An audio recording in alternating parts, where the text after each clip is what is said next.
They'll eat it all at once.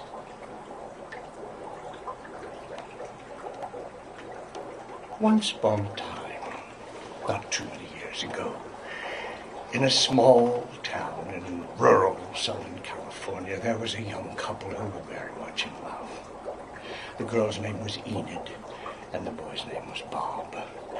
They'd gone through grade school together. Their families knew each other. And now they had just graduated from high school and were getting ready to go out into the real world.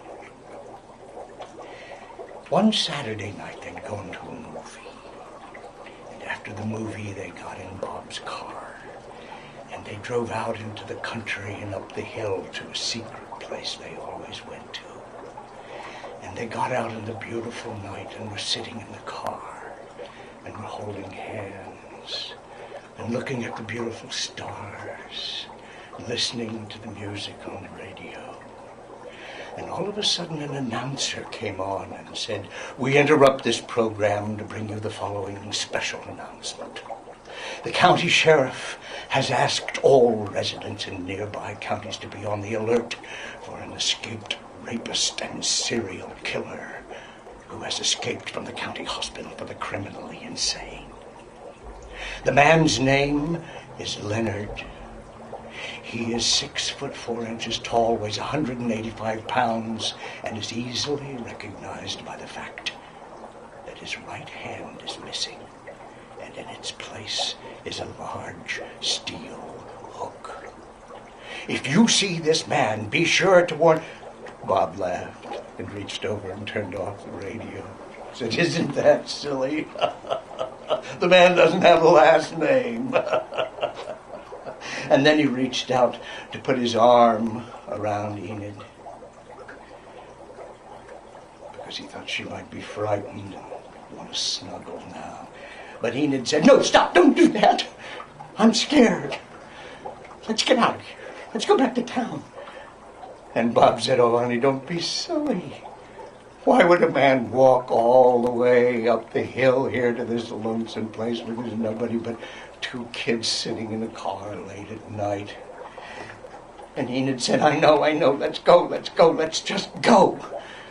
And Bob thought, well, maybe she didn't want to be with him tonight, so all right, he said, all right. And he reached over and he turned on the ignition, and Enid locked her door, and just as they were about to pull out, they heard a thud against the passenger door. Enid screamed, and Bob didn't wait. He slammed the car in gear, and without even looking around, they tore out onto the main road and screamed down the hill back into town, neither one of them daring to breathe or look at each other until they got in front of Enid's house, and he pulled up and stopped. And they were both still scared. And Enid said, "I want to go inside and see Mom." And Bob said, "Okay." And then to show that he wasn't afraid, he said, I'll go make sure everything is safe first." And very manly, he opened his door and he got out and he slammed the door, and then he realized that he'd left the keys in and his door had locked. But that's all right. He walked around the car and he came over to open the door on Enid's side, and he stopped and stared. And Enid looked up and smiled and thought, "What's wrong, honey?" And then she noticed her door was still locked, so she unlocked the door and smiled again. And Bob still stared down at the door handle. She looked at him, and she unrolled her window and smiled at him again. But Bob was still staring at the door handle. And then Enid followed his eyes down over the side of the window and looked. And there, hanging on the door handle, was a bloody steel hook.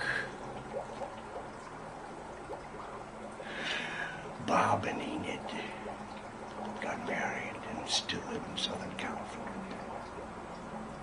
But nobody knows what happened Leonard. Did you finish your treat?